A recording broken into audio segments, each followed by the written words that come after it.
wassalatu wassalamu ala rasulillah wa ala alihi wa sahbihi wa mawala. Rabbi shrah li sadri wa yassir li amri wahlul 'uqdatam min lisani yafqahu qawli. Amma ba'du. Bapak Ibu yang dirahmati Allah, alhamdulillah kita bisa berkumpul lagi di rumah di antara rumah Allah untuk membahas lagi kitabullah dan mempelajari isinya, serta dalam rangka meneguhkan lagi iman dan Islam kita agar kita hidup di dunia di atas hidayah sehingga kita menjadi orang-orang yang tenang.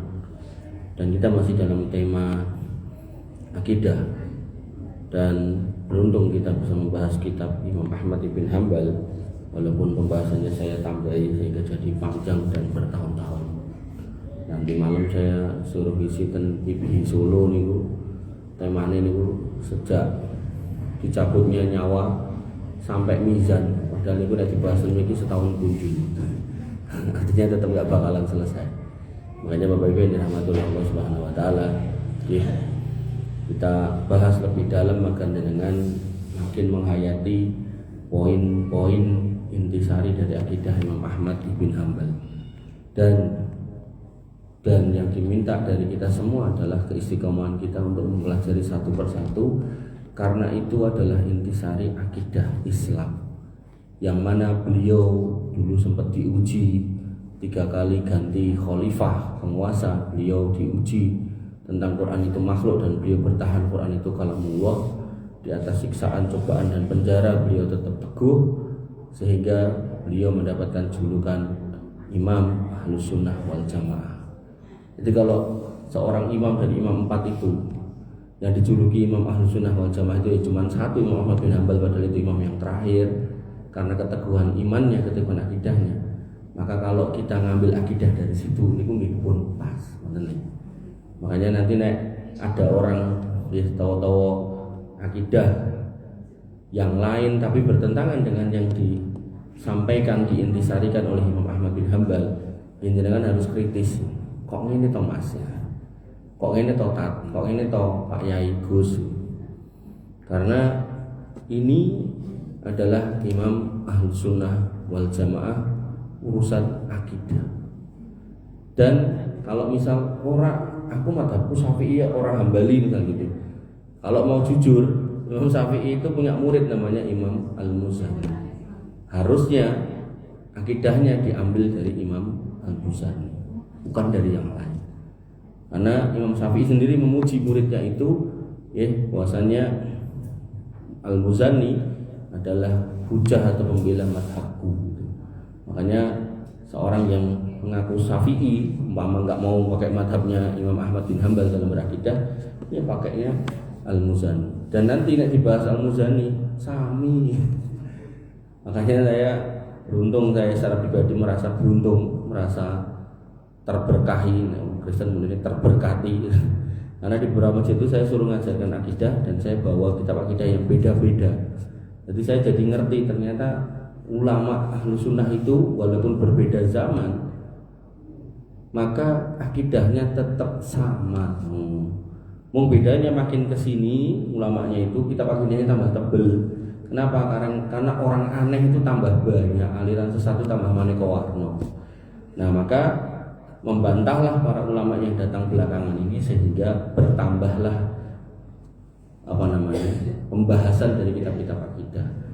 Sebagaimana yang pernah kita bahas kitabnya Sufyan Ats-Tsauri yang cuma 9 poin, Imam Ahmad bin Hanbal lebih banyak lagi.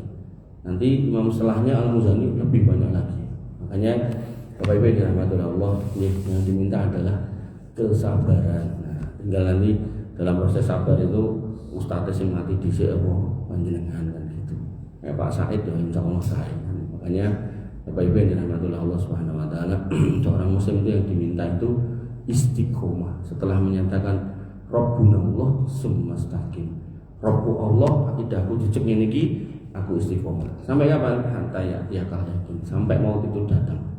Dan dalam proses istiqomah kita tambahkan ilmu untuk memperbaharui, mengkoreksi. Kalau yang pernah kita pegang itu benar kita lanjutkan, kalau yang kita pegang itu salah kita perbaiki. Dan itulah yang disebut mukhlisina lahuddin, orang-orang yang ikhlas dalam beragama. Yang kaitannya sama orang Nasrani itu apa? Nasrani Yahudi itu mereka berjanji nek Rasulnya datang, aku bakal mengikuti hidayah. Begitu datang, tidak mau. Kenapa?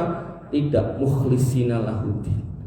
Sehingga bab malam ini yaitu dua kelompok ini, Yahudi dan Nasrani, walaupun di luarnya kita melihat kok koyo mesra, asline itu mereka itu saling memendam benci dan dendam.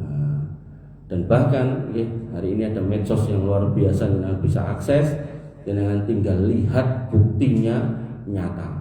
Makanya Quran itu tidak perlu dalam bentuk video, hanya dengan dewi sing bukti bahwasanya Quran itu akan benar dari sejak awal turun sampai hari kiamat. Dan Allah mengabarkan hal itu dalam beberapa ayat tentang kebencian sesama mereka, yaitu pada Quran surat Al-Baqarah ayat 113. Wa qalatil yahudu laisatin nasara ala syai' wa qalatil nasara laisatil yahudu ala syai'. Dan orang Yahudi itu berkata, orang Nasrani itu tidak punya apa-apa. Agamanya rata tahu jahir rata tahu. Itu kata orang Yahudi tentang orang Nasrani. Orang Nasrani pun mengatakan yang sama, bahwasanya orang Yahudi itu juga nggak punya pegangan apa-apa. Ra jelas yang benar agamaku. Tapi loro-loro ini tidak jelas gitu kan. Nah, itu dinyatakan oleh Allah wa hum yatlunal kitab. Padahal dua-duanya itu memegang Alkitab. Nek mau jujur, mau mempelajari dengan benar, mereka akan menemukan benang merah tentang tauhid, benang merah tentang halal haram, benang merah tentang bagaimana Allah itu Esa, Allah itu Maha Kuasa, bukan manusia dan seterusnya. Kemudian dikatakan lagi kadzalika qala alladziina la ya'lamuna misla qaulihim. Dan bahkan orang-orang yang tidak berilmu, nah ini cuma garis bawahi, berilmu. Berarti pentingnya bermajelis ilmu. Mereka akan mengikuti ucapan-ucapan itu tanpa ilmu. Jadi kita sebagai seorang muslim nggak boleh tiba-tiba langsung elek-elek gitu, enggak. Tapi pastikan jangan juga tahu salahnya atau jeleknya sebelah mana. Tapi nek sekedar elek-elek, nah itu adalah sebuah kebencian, itu enggak boleh. Makanya Bapak Ibu yang dirahmati Allah, mungkin saya pernah sampaikan di sini. Kulo nek alih biaya Nasrani betul Alkitab niku. Mboten anyel kulo nek niku. Mung mesake, mung kulo ajeng memulai ngomong niku lho.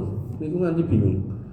Umpami niku piyene nyedaki kulo Mas jelasno aku sing bener ya agamamu tak jelaske. Ajeng lingguh 2 jam 3 jam tak ladeni gitu kan. Tapi nggih niku wau, saya memulainya dari mana itu saya bingung gitu. Karena ya itulah kita hidup bernegara, bermasyarakat yang harus menjaga semua kondisi, walaupun di sisi mereka itu ada istilah sendiri misionaris, sekolah kateksasi, itu semua ada dalam rangka untuk memanfaatkan orang Islam. Itu ada sekolah-sekolah itu dan dibikin dan dikader orang-orangnya. Makanya Bapak Ibu yang dirahmati Allah Subhanahu wa taala, kita sebenarnya juga ada perintah untuk berdakwah dan mendakwahi.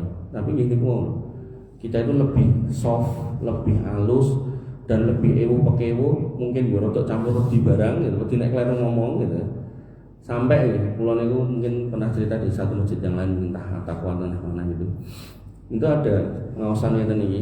Nah, niku ada bapak-bapaknya yang kula titeni niku nek salat niku Allah baju pengen.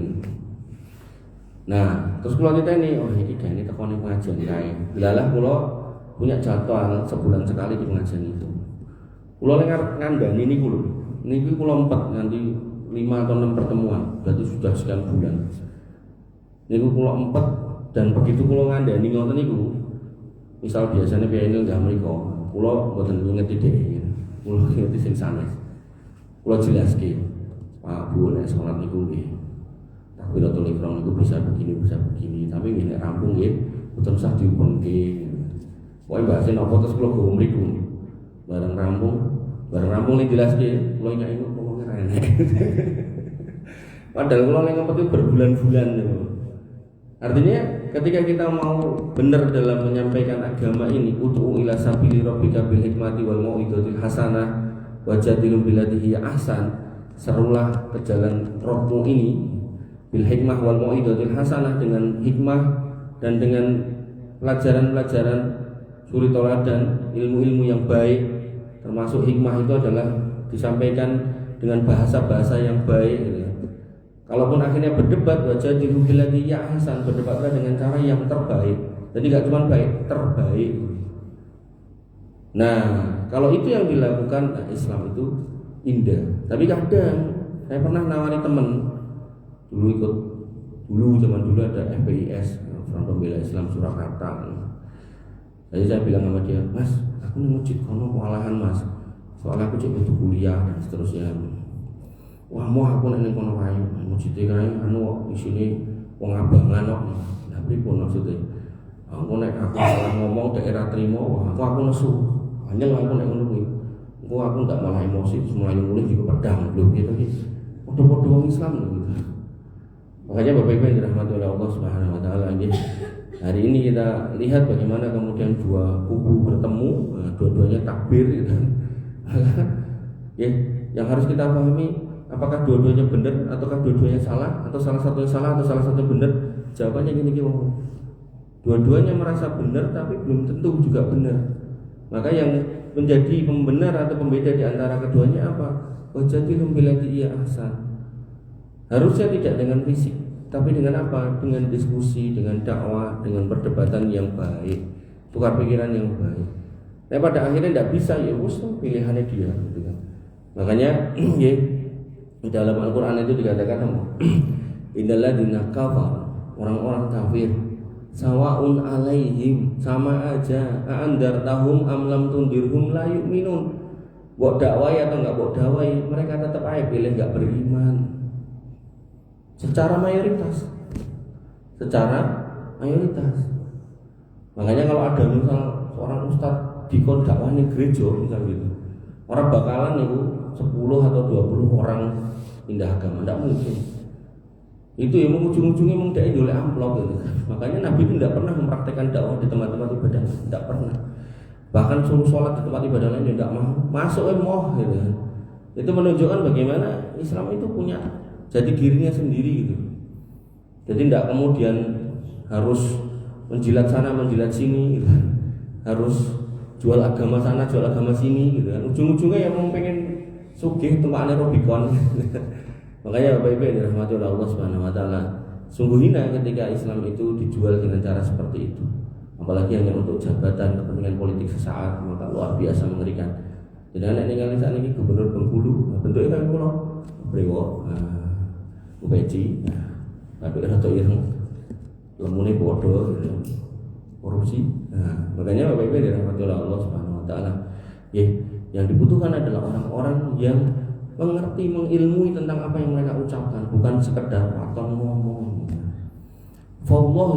Fallahu yahkumu bainahum yaumal qiyamah. Maka Allah yang akan mengadili mereka pada hari kiamat, termasuk orang-orang yang enggak punya ilmu yang waton kan itu.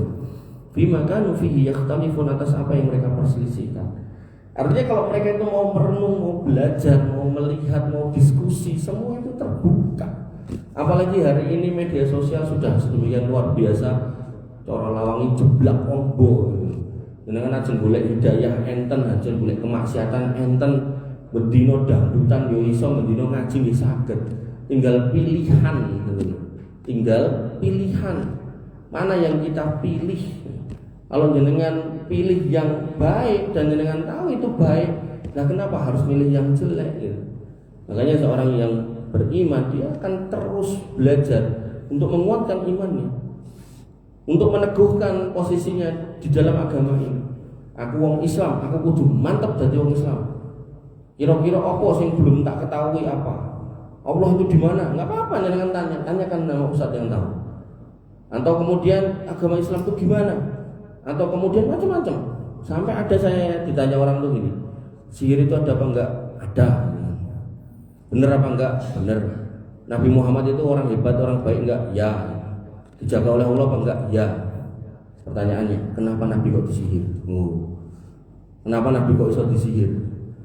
Wah itu nek mau buatan ngaji nih, keplepakan tenan nih jawaban pertanyaan-pertanyaan itu. Makanya Bapak Ibu yang dirahmati oleh Allah Subhanahu wa taala, Nabi Muhammad itu maksum dari sisi dosa, tidak akan jatuh dalam dosa, maksum dari sisi wahyu, tidak akan terkontaminasi wahyu yang dibawa. Tapi secara fisik, anak basarun mislukum, aku tuh manusia sama kayak kalian. Nek nyidak ri yo kelarang, nek perang kena pedang yo geten, nek diantem wong pas perang yo loro, termasuk nggih nek ada yang nyihir ya bisa aja kena. Tapi kenanya Nabi SAW enggak kayak kita orang normal. Kita orang normal itu nek disihir kadang wetenge nek botole, terus enek macam-macam paku. Nabi mboten, Nabi niku mung dadi rada linglung ngoten mawon. Kata aku mau semono to. Wis rung ya, udah gitu tok gitu. Nggak menunjukkan hal-hal yang kemudian mendekati arah gila. Tapi kalau kayak kita yang dikirnya kadang wali, mungkin kerap alfa gitu kan, sholatnya kerap telat gitu kan, itu nek disantet orang-orang kayak gitu, nek pas lali dikir lali wirid bisa gila, bisa gila. Apalagi posisi iman sudah paling rendah, lagi kasmaran, jatuh hati, ditolak sisan gitu kan, wah udah dikirimi santet kayak gitu selesai. Makanya Bapak Ibu yang dirahmati oleh Allah, yang kalian harus pahami, mereka pun ketika melakukan itu juga tahta masyiatillah. Makanya pentingnya untuk selalu berpikir kepada Allah. Dan pikir niku enten kathah mboten mung wiritan, salat niku nggih pikir, mengamati ciptaan Allah niku nggih pikir, membaca Al-Qur'an niku nggih pikir, pengawasan niki nggih pikir, selalu mengingatkan kita kepada Allah, mengingatkan hakikat kita sebagai makhluk, Allah itu sebagai Khalik. Kita nanti akan mati kembali kepada Allah. Di situ kita merenung, kita menumbuhkan keimanan, rasa takut dan seterusnya. Melakukan dunia hati-hati. Ibarat dengan lampah ten mergi niku enten paku dengan inggati mboten dengan ida gitu kan. Maka itulah hakikat takwa. Dan itulah yang kemudian Allah inginkan dari setiap hamba. Iki lho enek dalan jenenge dunya. Terus iki lho enek arah petunjuk jenenge Quran, jenenge Islam. Terus iki lho enek wong sing nuntun jenenge Muhammad, melu wong gari melu lho. Lah kok milih dalan liya, melu Mama Gufron lah, melu sapa meneh ning sufi-sufi ra cetha niku gitu kan. Ya wis tersesatlah dari jalan selamat. Ya makanya Bapak Ibu yang dirahmati oleh Allah Subhanahu wa taala, terkait kebencian Yahudi dan Nasrani, Allah menyebutkan lagi pada Quran surat Al-Baqarah ayat 145, wala in ataital ladzina utul kitab bi kulli ayatin ma tabi'u qiblatak. Walaupun kaum Muhammad memberikan semua ayat keterangan kepada orang-orang yang diberi kitab itu, mereka tidak akan mau mengikuti kiblat kamu. Coba ini pun dipalu kalau Gusti Allah. Kenapa? Nah niku, karena mereka tidak mukhlisina lahuddin, tidak beragama dengan ikhlas, tidak mau mencari kebenaran dengan ikhlas. Coba dia tundukkan egonya, dia tundukkan fanatismenya, dia tinggalkan semua itu, dia kemudian fokus untuk mencari kebenaran. Ketika ketemu apapun yang terjadi dengan hidupnya, apa tambah randuwe, apa randu pangkat, randu jabatan, maka insya Allah itu baik. Yahya Waloni bentuk buktinya. Bagaimana kemudian dia orang rektor dari universitas Kristen yang sangat besar, kemudian punya kedudukan yang sangat besar, bahkan dia yang mewisuda para pastor-pastor, pendeta. Dia memilih jalan hidayah, jadi pemulung sampah di Jakarta. Apa yang terjadi? Dia perjuangkan Islam. Kenapa? Karena dia merasa kemarin saya udah di tepian neraka, nek mati saya nyemplung neraka, aku wis selamat. Buat apa saya takut untuk hidup? Dan akhirnya meninggal Pak di atas mimbar ketika khutbah Jumat kalau nggak salah. Entah khutbah atau sholat. Itu meninggal yang dengan boleh berdoa tapi belum tentu akan terkabul gitu. Silakan, enggak apa-apa. Karena memang itu 1001, dalam 1000 orang belum tentu ada satu. Makanya orang-orang yang mati husnul khotimah seperti itu yang harus kita pahami adalah apa yang menjadi jalan hidupnya. Nah itulah yang kemudian kita ikuti gitu. Bukan ngomongkan sosoknya tapi bagaimana prosesnya. Ya, sosok kembali ke masing-masing, tapi prosesnya itu berjuang di jalan agama. Makanya Bapak Ibu yang dirahmati oleh Allah Subhanahu wa taala. Kemudian Allah lanjutkan, wa ma anta bitabi'in qiblatahum.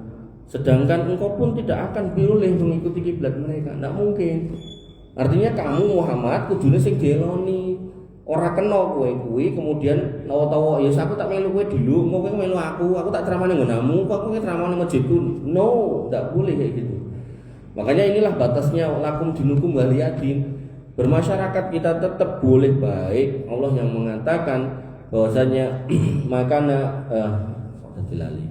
bahwasanya kita itu tetap boleh berbuat adil pada mereka, kita tetap boleh berbuat baik kepada mereka. Bunyi ayatnya gimana Mas Abdur? Yang mana? Yang barusan tak ngomong kayak ini loh. Kita boleh berbuat baik sama orang ahli kitab. lupa. Ya wis aku ya lupa ya. Lupa ya. Anta berruhum batuk situ ilaihim. Nah, depannya gimana? Lupa tenan. Ya wis. Jadi tidak apa-apa kita itu berbuat adil dan berbuat baik kepada mereka. Selama mereka tidak mengusir kita dari kampung, mereka nggak usir kita dari kampung kita, mereka nggak dolimi kita, tidak apa-apa. Makanya saya mungkin pernah sampaikan ketika jangan kumpul RT, tidak boleh jangan menggunakan kata-kata bapak-bapak ibu-ibu yang kafir, monggo silakan diunjuk-unjukan, tidak boleh. Kita berdoa kepada Tuhan, kepada Allah gitu kan. Buat yang kafir silakan berdoa dengan kepercayaan, tidak boleh. Itu membuat gesekan yang tidak penting gitu. Sehingga seorang muslim harus kemudian teguh di atas iman, tapi juga bisa bersosialisasi dengan baik. Dan kemudian dalam konteks bersosialisasi tetap menggunakan koridor akidah yang benar. Tidak boleh dicampur aduk. Iki wayahe Natalan aku tak melu ning gereja kono. Engko pas salat Id dijak rene wonge, itu tidak boleh. Sendiri-sendiri sudah, jalan aja sendiri-sendiri. Bapak Ibu dirahmati oleh Allah Subhanahu wa taala. Wa ma ba'duhum bitabi'in qiblata ba'din, dan sebagian mereka tidak akan mengikuti sebagian yang lain. Nasrani tidak akan mau mengikuti Yahudi, Yahudi tidak akan mau mengikuti Nasrani. Makanya nanti ada orang yang mencerna ayat ini kemudian mengatakan nek nu agama kuwi apa to? Wong marai kerah berarti rasa dasar dua agama. Jadilah dia orang komunis. Itu juga salah gitu. Makanya nanti ada orang taksir, ada orang hulu, yang benar yang di tengah, yang tawasud, yang tengah-tengah. Taksir itu seperti apa? Dia nggak mau memilih. Aku nek milih Kristen ya engko ora padu karo Yahudi karo Islam. Nek milih Yahudi engko paling padu ya karo Kristen karo Islam. Milih Islam engko paling padu karo Yahudi karo Nasrani. Yes, paling aman serasan di agama. Itu ada orang kayak itu taksir, itu orang jelek. Maka ada juga yang hulu, aku Islam, kafir. Sampai di poin itu masih benar. Tapi kemudian apa yang terjadi? Dia pasang bom sana, pasang bom sini. Dia sakiti tetangganya. Papasan sama tetangganya disikut, disamplok gitu kan. Tetangganya dua apa dirusak gitu kan. Nah yang seperti ini juga salah gitu kan. Makanya Bapak Ibu dirahmati Allah Subhanahu wa taala, wala ini tabata ahwa'ahum mim ba'di ma ja'aka minal ilm, disebut lagi ilmu, innaka idzal laminadh dhalimin. Dan jika engkau mengikuti keinginan mereka setelah sampai ilmu kepadamu, artinya ketika akidah ini sudah sampai kepada kita, keyakinan ini sudah sampai kepada kita, kok kita melipir-melipir ke sana, melipir-melipir ceramah di sana, bahkan sampai ada grup hadroh nih loh, Arab sampai di gereja, nopo-nopo diundang konsolawatan di gereja. Iya cerita nih ketemu pirang perkara, tidak bisa Pak, tidak bisa. Nah, belalah wae mereka orang ngerti terjemahannya, lah nek ngerti apa ya gelem, enggak bakal mau. Makanya saya engkau termasuk orang-orang yang zalim. Makanya Bapak Ibu yang dirahmati oleh Allah, ilmu ini harusnya kemudian mencerdaskan kita, mencerahkan kita. Jangan sampai kita jadi muslim yang taksir, jangan sampai jadi muslim yang hulu. La yanhakumullahu 'anil ladzina lam yuqatilukum wa lam yukhrijukum an dinikum an tabarruhum wa tuqsitu ilaihim. Allah tidak melarang kamu. Selama mereka tidak mengusir dari kampungmu dan tidak memerangi kamu, Allah nggak melarang kamu untuk berbuat baik dan berbuat adil sama mereka. Makanya jangan kalau punya tetangga baik non muslim, ya bantu. Misal dia ketika jenengan ada masalah, rumah jenengan untuk keluar dia itu sigap, nggawa apar atau nggawa selang, itu apa nih kalau bantu nih madamkan. Nah besok omae dia pas hujan rontok gendengnya gitu kan melipir gitu. Ampun ajarnya wong kafir nggak boleh gitu kan ya. Saya mencoba untuk menjelaskan ya ini loh Islam yang sebenarnya yang saya pahami. Nah, nanti jangan bertemu dengan pendakwah tertentu, pendakwah yang ngaku dunia ngajari madu enak tapi dia malah ngajari mangan tawon. Nah itulah akhirnya nanti diajari Islam yang keras, yang bengis, yang kejam, yang kaku, yang tidak bisa kemudian ketemu orang itu tidak bisa. Koyo-koyo harus pakai kacamata kuda, delok ning ngarep terus. Tidak bisa ngelirik kanan, ngelirik kiri. Bahkan kadang gitu kan orang tuanya nggak ikut pengajian aja sampai dikafirkan. Naudzubillah. Bapak Ibu yang dirahmati oleh Allah Subhanahu wa taala. Ayat ketiga Al-Maidah 14, ayat yang menunjukkan tentang kebencian dua kelompok atau dua agama ini. Wa minal ladzina qalu inna nasara wa akhadna mitsaqahum fanasu haddam mimma dzukiru bih. Dan di antara orang-orang ada yang mengatakan kami ini Nasrani. Nah, itulah orang-orang Nasrani. Maka kami telah mengambil perjanjian mereka, tapi mereka sengaja melupakan sebagian pesan yang telah diberikan kepada mereka. Fa'aghrayna bainahumul adawata wal baghdha ila yaumil qiyamah. Maka kami timbulkan permusuhan dan kebencian di antara mereka hingga hari kiamat. Wa saufa yunabbi'uhumullahu bima kanu yasna'un. Dan kelak Allah akan memberitakan kepada mereka apa yang telah mereka kerjakan. Dan nanti dalam bab syafaat itu Allah akan datangkan itu yang mereka sembah, Uzair. Dan kemudian Uzair ditanya, orang Yahudi pada berkumpul, apakah kamu pernah meminta mereka untuk menyembah kamu? Uzair bilang, enggak ya Allah. Tapi mereka nyembah kamu, bukan saya yang nyuruh ya Allah. Cemplung itu Allah. Termasuk orang Nasrani juga sama, didatangkan di Al-Masih, apa kamu yang suruh mereka nyembah kamu? Enggak ya Allah. Tapi mereka nyembah kamu, saya tidak tahu ya. Cemplung itu Allah. Makanya Bapak Ibu yang dirahmati oleh Allah Subhanahu wa taala, dan kelak Allah akan beritakan kepada mereka apa yang telah mereka kerjakan, itu salah satu bentuk tafsir. Bahwasanya mereka orang-orang yang menyembah selain Allah itu akan dinampakkan posisinya yang rugi dan tidak bisa kembali. Bahkan ketika kemudian mereka sudah menatap kehancuran di depan mata, mereka mengatakan, ya laitani kuntu turaba, sekiranya aku ora dibangkit ki aku tak jadi lemah wae. Makanya Bapak Ibu yang dirahmati oleh Allah Subhanahu wa taala, pentingnya menjaga iman, menjaga akidah, jangan sampai melencong. Dan kita sebagai seorang muslim harus mengimani kalau Allah pernah menurunkan wahyu kepada seorang manusia yang bernama Isa Al-Masih, dan wahyu itu bernama Injil. Dan mengimani di sini bukan kemudian dengan maos kan mempelajari boten. Kalau memang ada yang spesialis di situ dan mau mempelajari silakan, tapi itu hukumnya fardu kifayah. Fardu kifayah ini pripun nek pun enten belajar sanese pun boten usah. Sehingga kalau pun enten Zakir Naik, pun enten Donitan, pun enten sinten melih Hani Kristianto napa sinten melih lah niku. Mantan-mantan orang Nasoro. Pun kita-kita ini belajar Al-Qur'an wae. Belajar sunnah wae, belajar fikih wae. Kadang niku enten piyane niku nek ngomong ke agama liya aduh biar ilmune ngeri gitu. Ucapnya dalam Alkitab ini iso jelaske gitu kan. Tapi begitu sholat, nah tak bener nih sholat. Makanya Bapak Ibu dan rahmatullah Allah, jangan sampai kita seperti itu nih. Sampai Imam Al-Bani itu mengkritik ada orang itu berkumpul, kata beliau, ngomongkan tentang pendirian khilafah, pendirian negara Islam. Wah, kita harus menyatukan kaum muslimin, mendirikan negara Islam, khilafah segala macam. Tapi apa kata beliau? Pas sholat sampai orang rapat. Pas sholatnya beda-beda iya kalau dalam wilayah khilafiyah enggak apa-apa, beda-beda ketok nek salah-salah gitu loh. Makanya itu pondasi buat kita.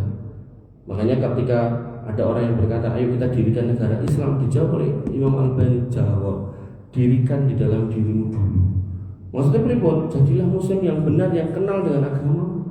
Kalau kita semua udah tahu dengan agama kita, kita kenal dengan agama kita, akidah yang lurus seperti apa, ibadah yang benar seperti apa, insya Allah itu bonus dari Allah.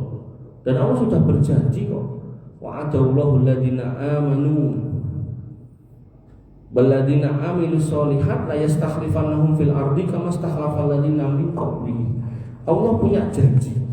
Kalau kamu beriman di sini tidak bercampur dengan kesyirikan, kemunafikan, dan tidak bercampur dengan kekufuran, kemudian kamu beramal saleh ketika kamu beragama sesuai dengan yang diajarkan oleh Nabi SAW, maka Allah akan kasih apa itu? Kekhalifahan sekali lagi. Sebagaimana Allah pernah kasih kekuasaan itu pada umat-umat yang lalu. Allah sudah janji. Makanya Imam Al-Bani mengatakan, dirikan di rumah-rumah kamu. Sudahkah istrimu berjilbab? Sudahkah putrimu sholat dengan benar? Sudahkah anak laki-lakimu ngerti apa itu Islam? Apakah mereka kenal itu Allah ada di mana? Bagaimana Allah punya kuasa? Kemana mereka kalau punya masalah harus lari dan meminta, dan seterusnya. Maka Bapak Ibu yang dirahmati oleh Allah, kita nggak dituntut hasil akhir, kita yang dituntut itu proses. Hasil akhir Allah yang menentukan. Makanya kalau ada orang yang mengatakan hasil usaha tidak membohongi hasil, itu kurang tepat secara akidah. Yang benar gimana? Ya kita tetap usaha, hasilnya terserah Allah. Karena kalau dengan pakai rumus usaha tidak membohongi hasil, lah saya nyoba usaha bola-bali bangkrut itu terus piye ngono. Berarti usaha murah bener Mas, genah bener no. Nah, artinya kita tidak bisa memungkiri ada keputusan yang di luar kendali kita gitu loh Pak. Makanya Bapak Ibu dirahmati oleh Allah Subhanahu wa taala. Kemudian pada Quran surat Al-Baqarah ayat 87 Allah mengabarkan tentang wahyu itu, yaitu Injil yang diterima oleh Isa ibni Maryam. Walaqad ataina Musal kitab wa qafaina min ba'di, dan sungguh kami telah memberikan kepada Musa itu kitab Taurat, dan kami susulkan setelahnya bir-rusul, dengan para rasul. Jadi setelah Musa itu rasulnya tidak cuma Isa, ada banyak. Wa ataina Isa ibni Maryam al-bayyinat wa ayyadnahu bi ruhil qudus, dan kemudian kami berikan kepada Isa putra Maryam bukti-bukti kebenaran. Bukti kebenaran ini mukjizat, bisa menghidupkan orang mati, menyembuhkan orang kusta, orang buta gitu. Kemudian serta kami perkuat dengan Ruhul Kudus. Afakullama ja'akum rasulun bima la tahwa anfusukum mustakbartum. Mengapa setiap rasul yang datang kepadamu membawa suatu pelajaran kebenaran yang tidak kamu inginkan, kamu menyombongkan diri? Ini pertanyaan. Artinya gini, orang Yahudi, ketika Yahudi ini belum kedatangan Isa, maka mereka diminta untuk beragama sebagaimana yang dibawa oleh Musa. Nah, begitu kemudian Musa alaihi salam disusul oleh Isa, maka orang Yahudi ini hakul yakin harusnya pindah ke Nasrani, mengikuti gitu loh. Nah, tapi Allah katakan di sini, afakullama ja'akum rasulun bima la tahwa anfusukum mustakbartum. Apakah kalau kemudian datang rasul yang tidak kamu inginkan? Kenapa Isa gak diinginkan Yahudi? Karena Yahudi itu bayangannya yang namanya Mesias, sang juru selamat itu ya modelnya harus kayak Musa, kuat, memimpin perang, mengalahkan bangsa-bangsa. Bukan yang kemudian orangnya santun, tidak senang angkat pedang, senangnya mengobati, senangnya berkata-kata yang baik, yang lembut gitu. Dia nggak mau mereka. Sampai kemudian memfitnah, bahkan ketika dia lahir nggak punya bapak, dikatakan oh ibunya seorang pezina, ini anak haram gitu. Mosok aku kan melu anak haram ya wegah gitu. Makanya Bapak Ibu yang dirahmati oleh Allah, mereka merasa itu mensucikan diri mereka, tapi sesungguhnya menjatuhkan mereka dalam kondisi yang lebih hina, yaitu meninggalkan kebenaran.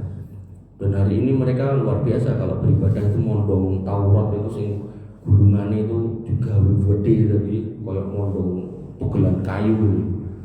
Ya, kita itu Quran kan sudah versinya sudah jadi buku ya, kecil-kecil dan masih bisa dibawa. Nunggu mondong nanti kalau ya Allah. Dan kemudian dilanjutkan oleh Allah Subhanahu wa taala firman-Nya, fa fariqan kadzabtum wa fariqan taqtulun. Sebagian kamu dustakan, sebagian kamu bunuh. Jadi kalau jadi nabi, jadi rasul, jadi pendakwah di tengah Yahudi itu, resikonya tidak cuma enggak dirungokke, tapi dibunuh. Dan pembunuhannya enggak cuma digorok lehernya, enggak. Ada yang digergaji, ada yang pokoknya siksanya aneh-aneh. Makanya ketika Rasul Allah yang dipilih Allah jadi aniaya sedemikian rupa, maka kalau manusia yang namanya bangsa Palestina dianiaya sedemikian rupa hari ini, maka ya niku wajar. Wajar. Sing salah niku sinten? Sing ngopeni niku lho. Wis ngerti niku napa? Kewan galak paribasane. Oh ya terus diopeni terus diculke ning ngene tanggane. Kan ibaratnya ngoten niku. Dadi umpama niku enten keluarga namanya Amerika. Niku kewan niku segawon niku namanya Yahudi niku. Terus genah niku kireke galak. Anyel karo tanggane sebelah diuncalke kireke. Genah nyokoti tanggane. Nah, terus niku disalahke ora wong kewan kok itu salahke. Ya, makanya Bapak Ibu yang dirahmati oleh Allah Subhanahu wa taala, hari ini yang kita lihat ya, tontonan yang mengerikan dari bangsa Palestina yang dianiaya oleh bangsa Yahudi, dan itu sudah bisa kita pahami. Nabi-nabi dulu aja dibunuh, apalagi manusia-manusia yang bukan bergelar nabi. Mereka akan lebih mudah menumpahkan darah dan menganiaya. Bapak Ibu yang dirahmati oleh Allah Subhanahu wa taala. Kemudian Quran surat Al-Baqarah ayat 253, tilkar rusulu faddalna ba'dakum ala ba'din minhum man kallama Allah wa Rasul-rasul itu kami lebihkan sebagian mereka dari sebagian yang lain. Jadi ada bedanya rasul-rasul itu. Wa rafa'a ba'dahum darajat, dan sebagian kami tinggikan beberapa derajat. Wa ataina Isa bin Maryam, dan kami berikan kepada Isa bin Maryam al-bayyinat, wa ayyadnahu bi ruhil qudus, dan kami dukung dia dengan ruhul qudus yaitu Jibril. Walau syaa Allahu maqtatala alladziina min qablihim min ba'di ma ja'atuhumul bayyinat, dan kalau Allah menghendaki saya orang-orang setelah mereka tidak akan bunuh-bunuhan.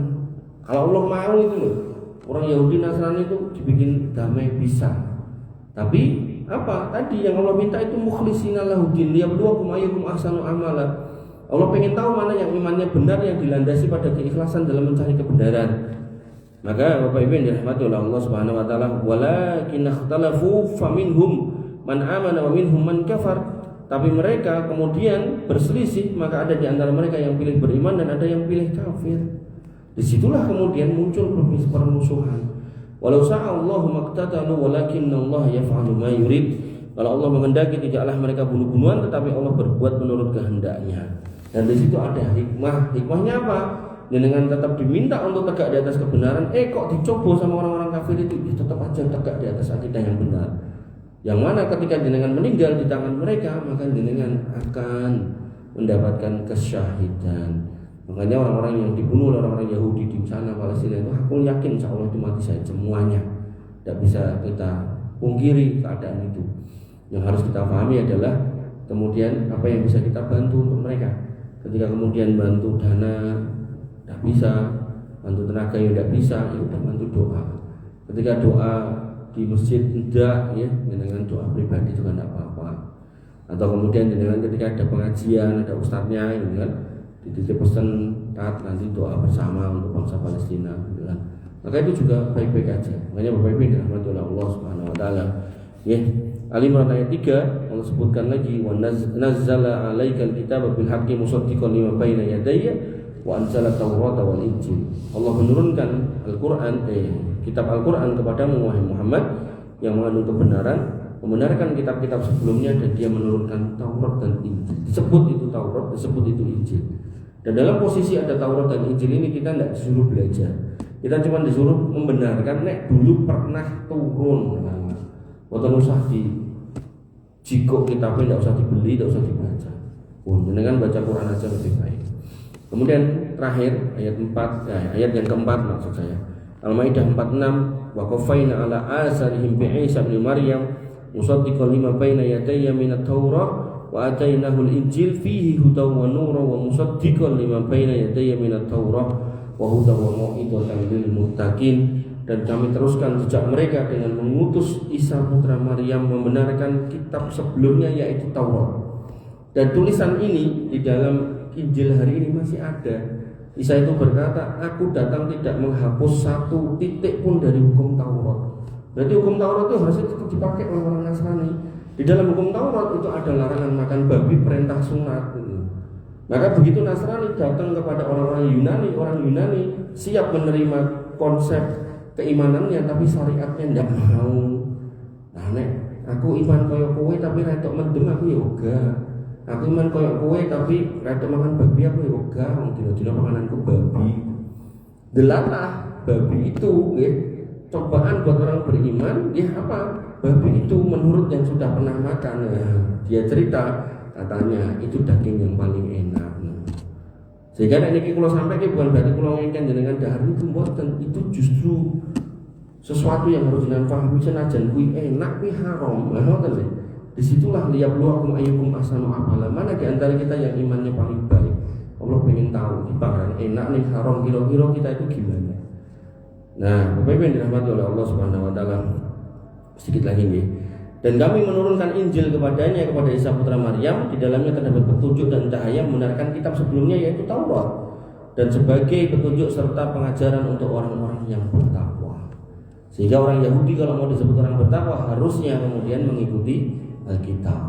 Nah, ketika kemudian Yahudi dan Nasrani kalau mau disebut orang bertakwa datang Al-Qur'an ikut. Niku jane mung koyo sekolah niku lho, SD, SMP, SMA. Ketika SD wis rampung, ya pindah ke SMP. SMP rampung pindah SMA. Ibaratnya orang Yahudi itu nggak mau ngikut Nasrani, itu kalau mau lulus SD bukan sekolah SMP. Atau orang Nasrani kemudian datang Islam itu kayak mau lulus SMP tapi udah pindah SMA, pilihnya SMP wae gitu. Padahal sudah disebutkan di dalam lowongan kerjaan minimal syaratnya SMA. Engko sing SD karo sing nekat daftar kepengen mlebu karo maksa, ya ora bakalan iso. Maka surga itu sudah tertulis sejak Muhammad datang yang masuk ya hanya orang yang beriman dari kalangan orang yang mengimani Muhammad. Nah, kok kamu tuh SD atau SMP kudu niku di-upgrade dari SMA Islam biar bisa masuk gitu loh. Syaratnya udah jelas. Sesuatu yang tidak sesuai syarat ya nggak akan diterima. Wabillahi perkataan yang bisa saya sampaikan mudah-mudahan bermanfaat. Kurang lebihnya saya mohon maaf. Wallaahu minkum subhanallah wa bihamdika.